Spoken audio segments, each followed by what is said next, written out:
हाँ, ଆପଣ ବିଲକୁଲ ଠିକ୍ ଧରିଛନ୍ତି। ମୁଁ ସେହି ଚିତି ସାପ କମନ କ୍ରେଟ୍ ବିଷୟରେ ହିଁ କହୁଥିଲି। ଆମ ପଶ୍ଚିମ ଓଡ଼ିଶାରେ ଏହାକୁ ସାଧାରଣତଃ ଚିତି ବା କିଛି ଜାଗାରେ କରାତିଆ ମଧ୍ୟ କହିଥାନ୍ତି। ଆପଣ ଯେମିତି କହିଲେ, ଏହି ସାପର ସବୁଠାରୁ ବଡ଼ ବିପଦ ହେଉଛି ଏହାର ଶାନ୍ତ ଏବଂ ଛପି ରହିବାର ପ୍ରକୃତି।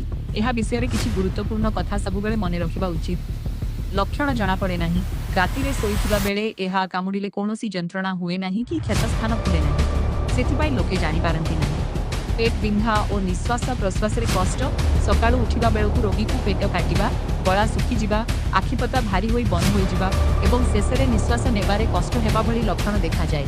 ଲୋକେ ପ୍ରାୟତଃ ଏହାକୁ ସାଧାରଣ ଗ୍ୟାସ୍ ସମସ୍ୟା ଭାବି ଭୁଲ କରି ବସନ୍ତି। ତୁରନ୍ତ ଡାକ୍ତରଖାନା। ଏଭଳି ସ୍ଥିତିରେ ଗୁଣିଆ କିମ୍ବା ଝାଡ଼ଫୁଙ୍କ ଚକ୍କରରେ ସମୟ ନଷ୍ଟ ନକରି ସିଧା ବଡ଼ ଡାକ୍ତରଖାନାକୁ ଯାଇ ଏଡିଏସ୍ ଆଣ୍ଟି ବ୍ଲିଡିଂ ସିରମ୍ ନେବା ହିଁ ଏକମାତ୍ର ପ୍ରତିକାର। ଗ୍ରେଟର ଦାନ୍ ସୁରକ୍ଷା ପାଇଁ ସତର୍କତା। ଗ୍ରେଟର ଦାନ୍ ଗାଁ ଗହଳିରେ ବିଶେଷ କରି ଚଟାଣରେ ଶୋଉଥିବା ଲୋକମାନେ ସବୁବେଳେ ମଶାରୀ ଭିତରେ ଖଟ ଉପରେ ଶୋଇବା ଉଚିତ। ମଶାରୀ କେବଳ ମଶା ପ୍ରତିହତ କରେ ନାହିଁ, ବରଂ ଏହିଭଳି ଘାତକ ସାପମାନଙ୍କଠାରୁ ଜୀବନ ମଧ୍ୟ ବଞ୍ଚାଇଥାଏ।